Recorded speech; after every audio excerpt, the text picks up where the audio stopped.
Hi అన్న. నమస్కారం.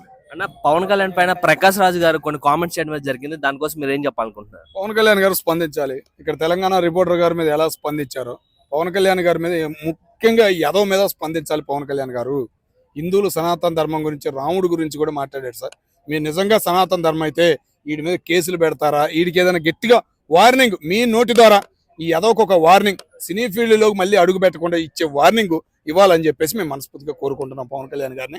వీడు ఏం మాట్లాడుతున్నాడు వీడికి అర్థం కావట్లా. అంటే పవన్ కళ్యాణ్ వార్నింగ్ ఇస్తారని చెప్పేసి ఆయన ఇంత చేస్తున్నారు. అంతే మరి. ఇక మేము అనుకోవటం అదే. ప్రతి ఒక్కడు వచ్చి సింగిల్ అంటే ప్రతి సిగరెట్ గడు వచ్చి ఏం తెలుసా నీ యాదవులకి? సింగిల్ అంటే ఏం తెలుసు? మన నలుగురిని కలుపుకుని వెళ్ళడం అంటే ఏం తెలుసు? వీళ్ళకి రాజకీయం అంటే ఏం తెలుసు? ఎక్కడ ఎట్లా ఉండాలి, ఎక్కడ ఎదగాలనేది ఏం తెలుసు యాదవులకి? నలిగిన వ్యక్తులకి అన్నీ తెలుస్తున్నాయి, వాళ్ళు జాగ్రత్తగా ఉంటున్నారు. ఈ యాదవుల బాధ ఏంది? వీళ్ళు పార్టీలు పెట్టి దిగచ్చు కదా. మళ్ళీ వాళ్ళు ఏదో మామిడిగారు రసం తాగితే ఏదో పార్టీలో దిగుతాడంట.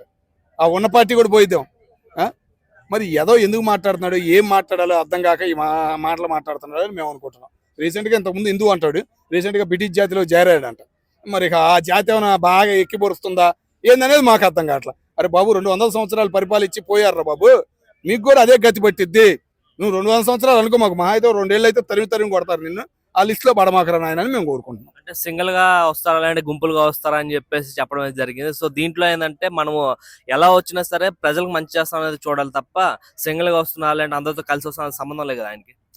పని పాట లేని వాళ్ళు ఏముందన్నా, తెలంగాణలో ఏదో మీటింగ్ పెట్టి తెలంగాణ జూన్ 2వ తారీఖు అవతరణ గురించి పవన్ కళ్యాణ్ గారు ఒక మాట చెబుదాం అనుకుంటే దాన్ని ఆయన వచ్చేసి పార్టీ పెడుతున్నాడు.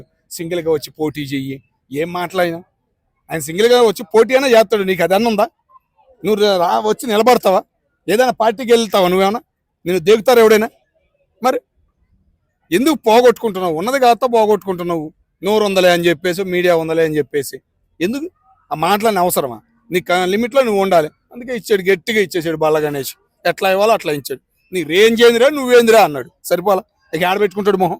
ఆమె పైన హేమ గారు కూడా, యాక్టర్ హేమ గారు కూడా రియాక్ట్ అయ్యారు కదా. మరి అందరూ రియాక్ట్ అవుతారన్నా. ఆడు మాట్లాడే మాటలు సరిగ్గా లేవు కదా. ఆడు పోయినసారి రావుని గెలిచాడు, ఇప్పుడు వచ్చేసి పవన్ కళ్యాణ్ గారిని గెలిచాడు. ఎందుకు ఊరుకుంటారు?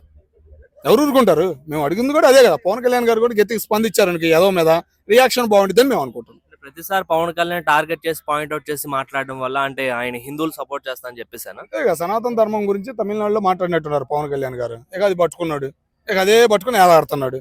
కాబట్టి బ్రిటిష్ వాడు ఏడో ఒకటి కనపడతాడు కదా, ఇటు బ్రిటిష్ వాడు అని మనకు అర్థమైంది. అంతే, ఏడుంచాలో ఆయన అక్కడ ఉంచితే మన హిందువుల పరంగా బాగుంటుందని నేను అనుకుంటున్నాను. హిందూ దేవాలయాలకు కూడా ఇలాంటి యదవుల్ని రానికుండా ఉంటే బాగుంటుందని నేను. ఈ మధ్యన లెఫ్టిస్ట్ నెక్స్ట్ వీళ్ళు ఎవరు ప్రకాష్ రాజు లాంటి వాళ్ళు కూడా కలిసి ఇలాంటివి ఎక్కువగా అంటే ముఖ్యంగా అయిపోయి వీళ్ళు ఏం చేస్తారంటే ఓన్లీ హిందువుల పైన ఎవరైతే మాట్లాడుతూ వాళ్ళపైన దాడులు చేయడమే చేస్తున్నారు. ఎవడన్నా దాడులు చేసేది ఏదో పనికి మళ్ళీ మాటలు వచ్చి 4 అంటారు. వాళ్ళకి మన వాళ్ళు గట్టిగా ఇచ్చేసేవాడికి ఏడమొహాలు పెట్టుకోవాలో తెలియక లబోదిబో అంటున్నారు. తెలుసా ఎంతమంది పెడుతున్నారు తెలుసా? ప్రకాష్ రాజు గురించి నేను ఒక్కరోజు ఆడు అన్న మాటకి దగ్గర ఏ యూట్యూబ్ ఛానల్ చూసినా ప్రకాష్ రాజుని బండబుతులు తిట్టేవాళ్ళే బయటకు వచ్చారు. ప్రతి ఒక్కళ్ళు తిడుతున్నారు. మరి ఏమన్నా అవసరం వాడికి? అయ్యే అవసరం, అయ్యే ఆనందం అనుకుంటే పాడినవి అందరు తిడతారు. కనపడ్డాడు అనుకు ఏడైనా ఊసి వస్తారు. అంతే. Thank you.